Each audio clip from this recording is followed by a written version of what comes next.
হরি হরি, রাধে রাধে। জয় গোপাল সোনা, জয় তিরুপতি দেব, জয় ঠাকুর, জয় মা, জয় স্বামীজি, জয় শিবশম্ভু, জয় মা সরস্বতী, জয় গুরুদেব।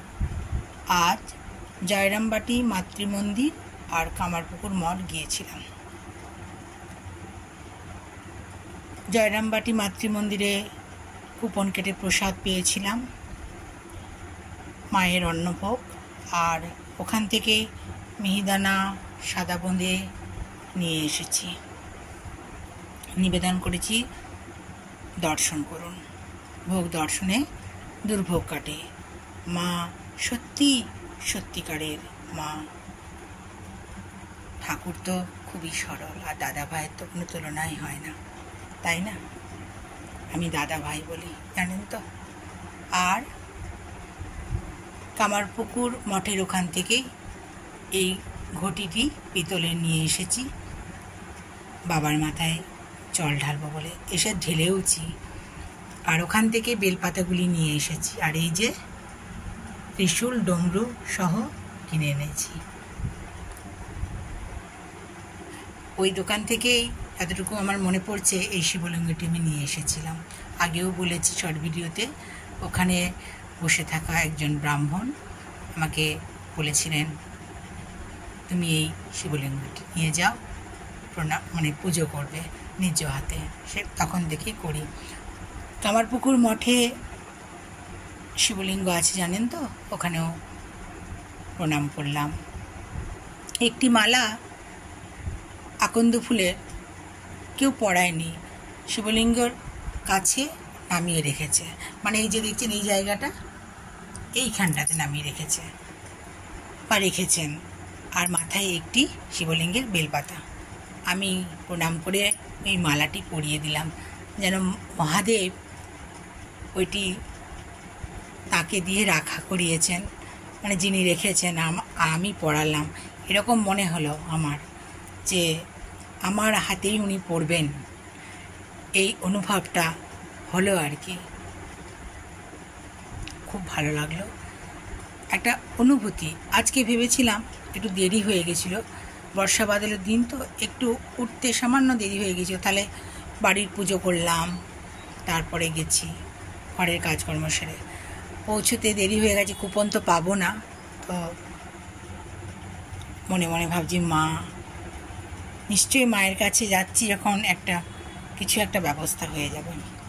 গিয়ে বললাম একটু দেরি হয়ে গেছে। বলল 4 নম্বর কাউন্টারে যান, ওখানে গিয়ে বলুন। আমি গিয়ে বললাম, প্রণামী দিলাম, আর বললাম, প্রণামী প্রথমে দিইনি, আমি বললাম আমি একটু দেরি হয়ে গেছে। বলছি একজন আছেন, তাহলে হয়ে যাবে। তারপর মায়ের উদ্দেশ্যে প্রণামী দিলাম, কারণ যেখানেই যা কিছু হোক খেতে হয় না, এমনিতে তো কুপন কাটতে হয়, এটাও কিন্তু একটা নিয়ম।